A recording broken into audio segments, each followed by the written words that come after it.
Buenos días a todos.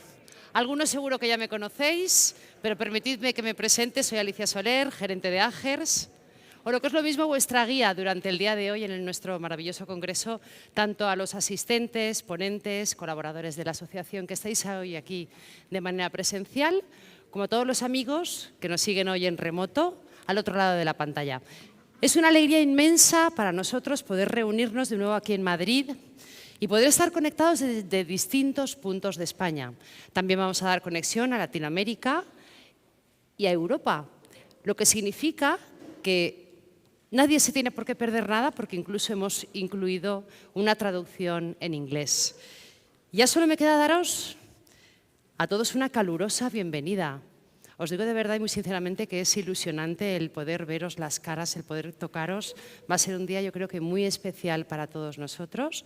Para aquellos que nos van a seguir, confiamos en que disfruten de nuestro congreso y que la experiencia, por supuesto, les traiga ideas, ¿verdad?, que les ayuden a realizar su trabajo. Os decía que solo me queda daros la bienvenida y una de las partes más importantes es pedirle a nuestro presidente en AGERS, Juan López Porcel, director de Riesgos y Seguros en ArcelorMittal España, que me acompañe en este escenario porque le voy a dar el relevo para que sea él quien haga la apertura de este acto y para que presente a nuestro primer invitado. Juan Carlos. Bueno, subo por ahí.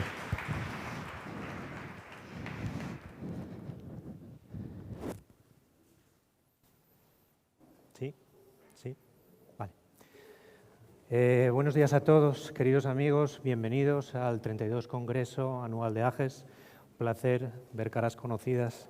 Hace un año, si recordáis, estábamos viéndonos por teleconferencia y deseando que surgiera un evento como el que tenemos hoy.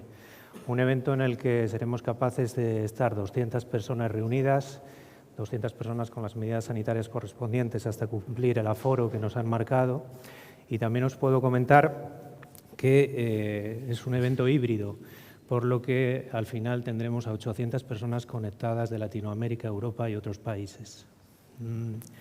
Bien, dicho lo anterior, para mí es un placer estar hoy aquí con vosotros, poder hacer este acto de apertura que va a ser muy breve y principalmente vamos a lanzar 3 ideas clave. Durante estos tiempos sabéis que lo hemos pasado francamente mal, pero sin embargo se han aprendido lecciones. Una de las lecciones es que la gerencia de riesgos ha estado siempre unida y conectada.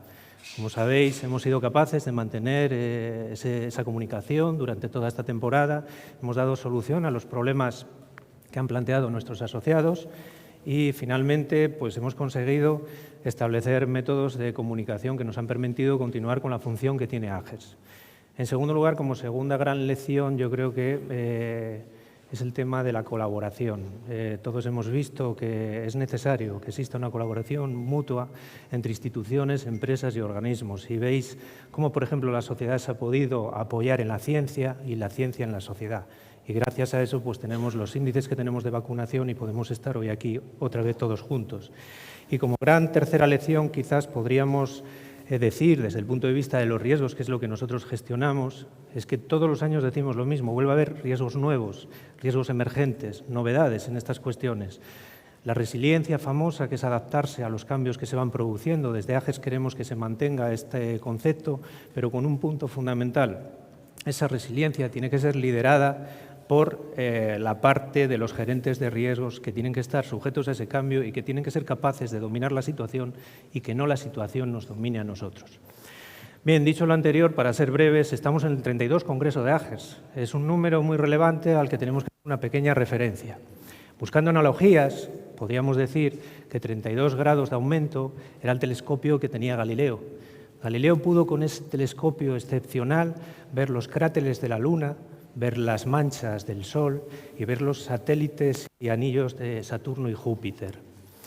Nosotros desde el año 1984, que es la creación de AGERS, venimos intentando que los más de 200 asociados que tiene la asociación en estos momentos, que tienen una riqueza excepcional principalmente por su divergencia. Tenemos IBEX 35, tenemos pequeña y mediana empresa, tenemos también empresas familiares y eso es lo que nos da las visiones diferentes que nos permiten tomar una perspectiva de cómo está la situación económica, laboral, profesional.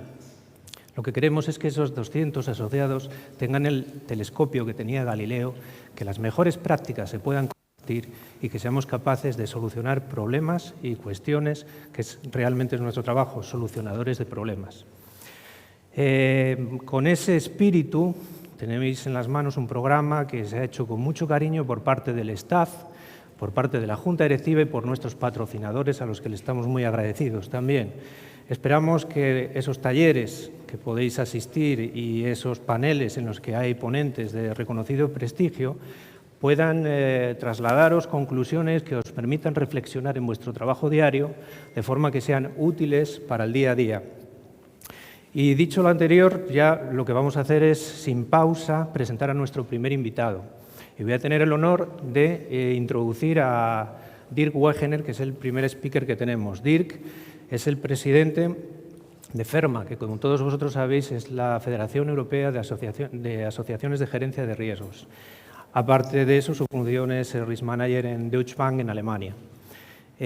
Confirmaros también que Madrid ha sido elegida para ser la sede de FERMA en el año 2024. Como sabéis, FERMA establece un fórum bienal y Madrid gozará de la presencia de más de 6.000 profesionales europeos en el año 2024. Esperamos que pueda ser presencial y que todos podamos vernos como estamos hoy aquí. Ya veo a Dirk en la pantalla, lo voy a dejar con vosotros, permitirle solo saludarle. Dirk, good morning, it's nice to see you again. Buenos días, Dirk, ¿cómo estás? ¿Cómo está? ¿Qué tal se encuentra? To have the opportunity just to be with you. Thank you very much for your cooperation and thanks a lot for your continued support to our association. You are the head of FERMA, as a conglomerate of associations in Europe, and what we can say. So the audience is waiting for your thoughts and would be wonderful to listen to you. So the floor is yours. Muchas gracias a todos y os dejo con Dirk. Thank you, Juan Carlos, and buenos días. I'm delighted to be with you today, even though I cannot be present in person. I trust that will be possible in 2022. AGERS has now been an active member of FERMA for more than 20 years. You have provided us with much support for our work during and several board members. We greatly welcome the collaboration between AGERS and FERMA on the REMAP certification.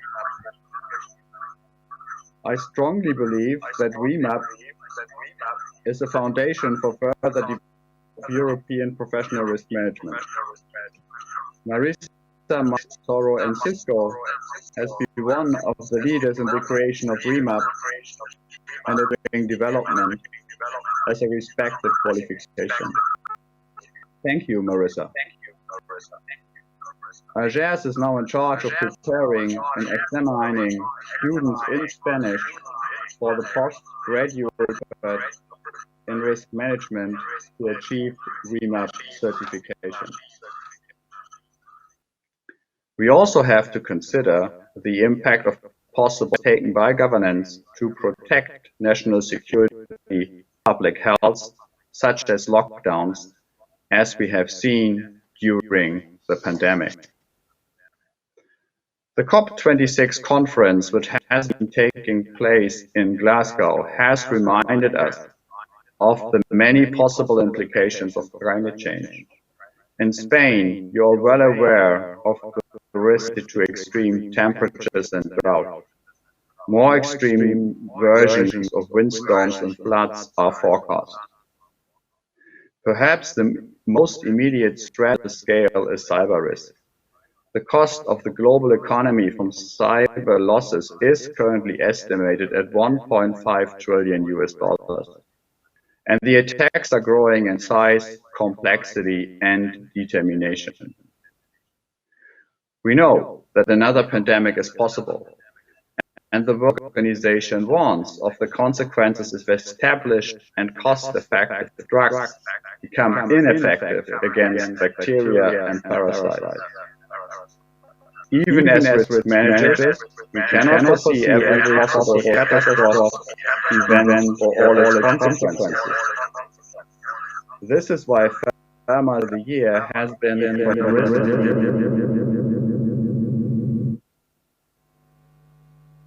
the insurance market cannot alone respond to the loss that could result from a systemic event like an attack on critical infrastructure.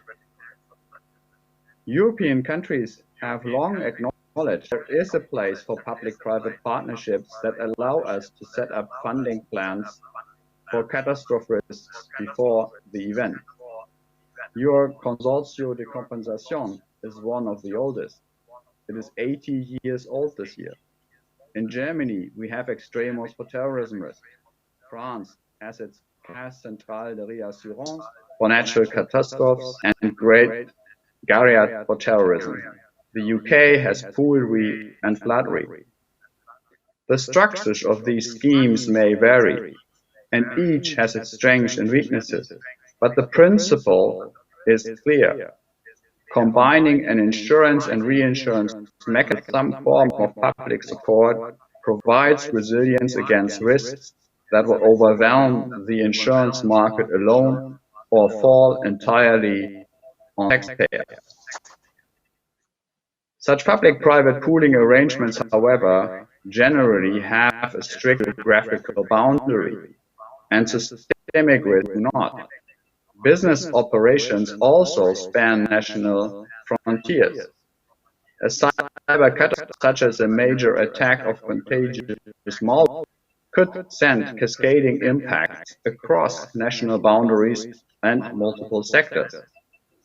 Unvented windstorms and flooding across natural Europe could still have a material effect on supply chains and consumer demand in other countries. The resilience survey that FERMA published with McKinsey in September revealed that 2/3 of companies are already changed their insurance strategy or planning to do so. We believe this started as a result of the hardening of the market before the pandemic and has continued as conditions have tightened and capacity contracted. Further still, FERMA COVID-19 survey from November 2020 found over 7% of risk managers saying that there was not a single insurance product available on the market that met their needs in terms of coverage and pandemic risks such as a pandemic. We know, for example, that today many companies are retaining considerable cyber exposures themselves because of the limit to what the insurance market is offering.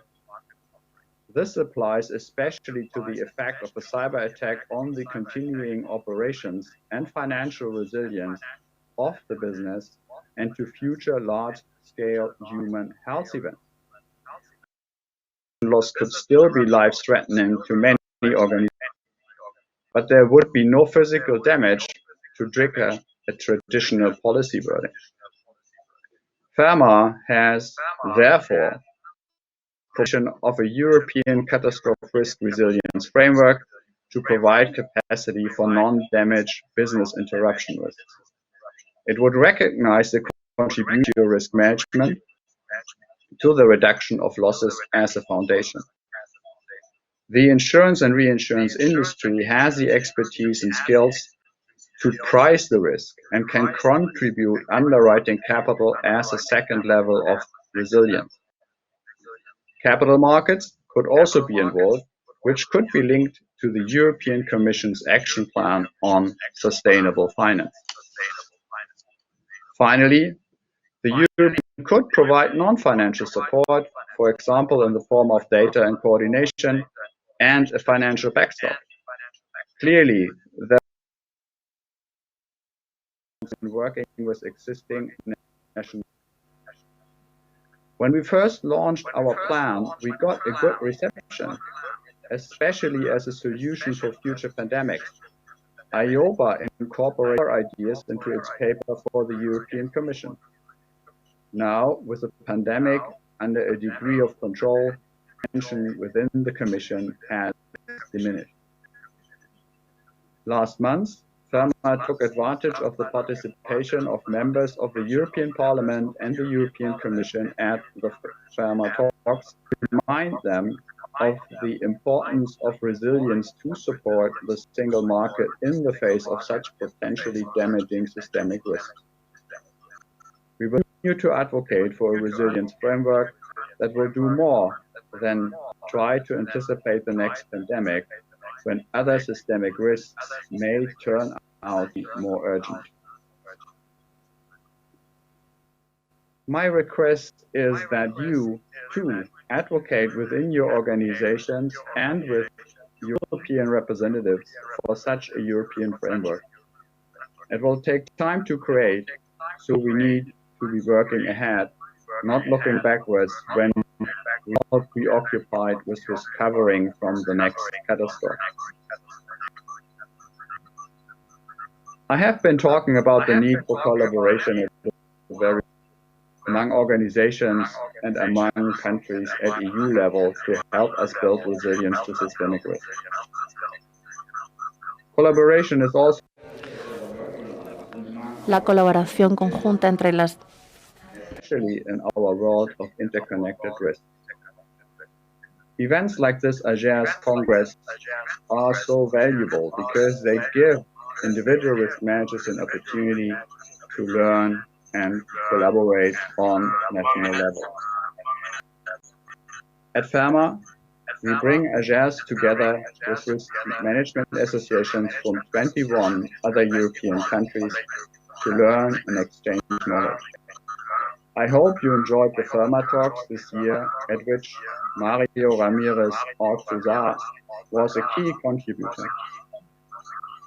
Next year, we will hold the forum in person in Copenhagen, and I invite you to join us there.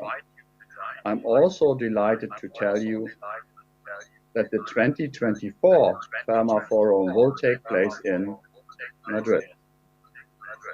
Thank you to all of you and for Congress. Thank you, Dirk. Thank you very much.